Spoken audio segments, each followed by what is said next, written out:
ఇద్దరు ముగ్గురు ఫ్రెండ్స్ కలిసినప్పుడు ఏదైనా తినాలనుకున్నా, కిట్టి పార్టీస్కి, ఫ్యామిలీ పార్టీస్కి ఏదైనా కొత్తగా డిసైడ్ చేయాలనుకున్నప్పుడు ఇదైతే పర్ఫెక్ట్ చాయిస్. చాలా బాగుంటుంది. ఫస్ట్ వచ్చేసి బిస్కాఫ్ తయారు చేస్తున్నాను. పార్లేజీ బిస్కెట్స్ అన్నిటిని చిన్న పీసెస్గా కట్ చేసేసుకొని ఇట్లా పౌడర్ లాగా చేసుకున్నాను. ఆ పౌడర్లోకి లైట్గా హనీ అండ్ షుగర్, కొంచెం మిల్క్ని అయితే యాడ్ చేసేసుకొని మరొకసారి మిక్సీ చేసేసుకుంటే మనకి బిస్కాఫ్ అనేది తయారైపోతుంది. సూపర్ మార్కెట్స్లో ఉన్నది, అది కూడా వాడుకోవచ్చు, మీ ఇష్టం.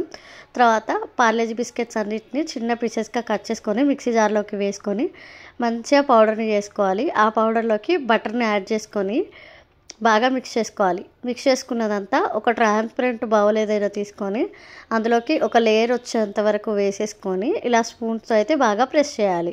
ఇట్లా మంచిగా ఫ్లాట్గా రావాలి. తర్వాత ఇదంతా తీసుకెళ్ళి ఫ్రిడ్జ్లో పెట్టేసుకోవాలి.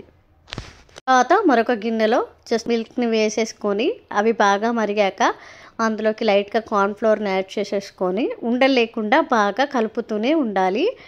సో బాగా కలిపాక అదైతే మంచి కోవా కన్సిస్టెన్సీకి మనకు వస్తుంది. అందులోకి స్టవ్ ఆఫ్ చేసేసుకొని బిస్కాఫ్ తయారు చేసుకున్నాం కదా, అది వేసుకోవచ్చు. లేదా మీ దగ్గర పీనట్ బటర్ ఉంటే అది కూడా వేసుకోవచ్చు. ఇది టోటల్గా ఆప్షనల్ ఇందులో వేసుకోవడం అనేది.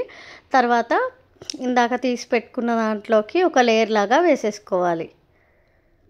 ఒక 5 మినిట్స్ పక్కకు ఉంచితే మంచి గట్టిగా అయిపోతుంది. దాని మీద ఇట్లా బిస్కాఫ్ యాడ్ చేసుకోవాలి ఒక లేయర్ అంతా. లేదా మీరు న్యూట్రిల్ యాడ్ చేసుకోవచ్చు, పీనట్ బటర్ కూడా యాడ్ చేసుకోవచ్చు. తర్వాత గార్నిషింగ్ కోసం నేను పార్లేజీ బిస్కెట్ ఇట్లా ముక్కలు ముక్కలు చేసి వేశాను. చూశారు కదా 3 లేయర్స్ ఎంత బాగా కనిపిస్తుందో. సో తను స్కూల్ నుంచి వచ్చే వరకు అయితే నేను చేశాను. తిని రివ్యూ ఇస్తుందంట. సో తనకైతే బాగా నచ్చింది. మీరు ట్రై చేసి మీకు ఎలా వచ్చిందనేది నాకు కామెంట్ రూపంలో తెలియజేయండి. బాయ్.